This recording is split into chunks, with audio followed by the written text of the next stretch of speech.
भारत विश्व गुरु है। आखिर कब और कैसे बना भारत विश्व गुरु? किसका योगदान है भारत को विश्व गुरु की पहचान दिलाने में? तो आइए जानते हैं कि कैसे बना भारत विश्व गुरु। तो नमस्कार दोस्तों, स्वागत है आप सभी का नेशन हिस्ट्री पर। भारत ही एकमात्र ऐसा देश था जिसने पूरे विश्व को सबसे पहले सभ्यता की राह दिखाई। भारत ही वो देश था जिसने शिक्षा और अनुशासन के मूल को संपूर्ण विश्व को सिखाया। संपूर्ण विश्व शिक्षा और अनुशासन से लगभग अनजान था, तब भारत ज्ञान रूपी सागर में गोते लगा रहा। वैदिक युग से ही तक्षशिला, मिथिला, पाटलिपुत्र, कन्याकुंज, धारा जैसे कई अन्य शिक्षण केंद्र भारत में मौजूद थे। जब संपूर्ण विश्व हाथ में कलम पकड़ना तक नहीं जानता था, तब भारत विश्वविद्यालय की संकल्पना को जन्म दे रहा था। प्राचीन काल से ही भारत के कई नगर शिक्षा केंद्र बन चुके थे और कई शिक्षण केंद्र आगे बढ़कर विश्वविद्यालय की संकल्पना को जन्म दे रहे थे।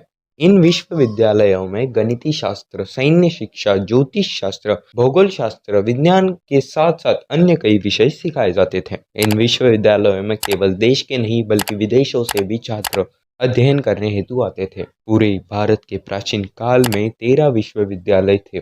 पहला स्थान पर आता है भारत का सबसे बड़ा और प्रमुख विश्वविद्यालय, जिसका सबसे बड़ा योगदान रहा है भारत को विश्व गुरु की पदवी दिलाने में। इसका नाम था नालंदा विश्वविद्यालय।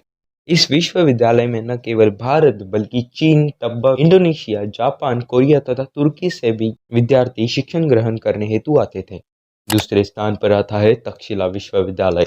तक्षशिला विश्वविद्यालय भारत का सबसे प्राचीन विश्वविद्यालय माना जाता है। इस विश्वविद्यालय का निर्माण आज से करीबन 27,000 वर्ष पूर्व किया गया था। आज यह विश्वविद्यालय पाकिस्तान में स्थित है। विक्रमशिला विश्वविद्यालय।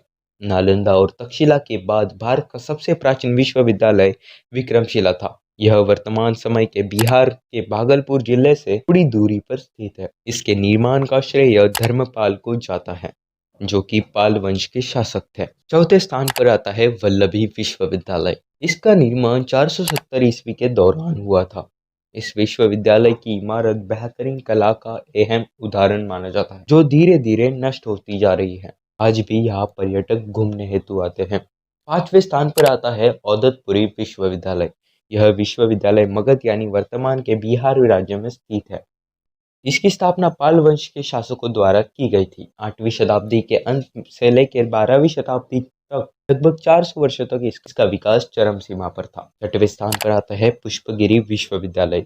यह विश्वविद्यालय वर्तमान में उड़ीसा में स्थित है। इसका निर्माण मौर्य वंश के शासक सम्राट अशोक ने किया था। तो आज की वीडियो में बस इतना ही। मिलते हैं एक इतिहास के अनसुने पन्ने के साथ। तब तक के लिए जय हिंद, वंदे मातरम।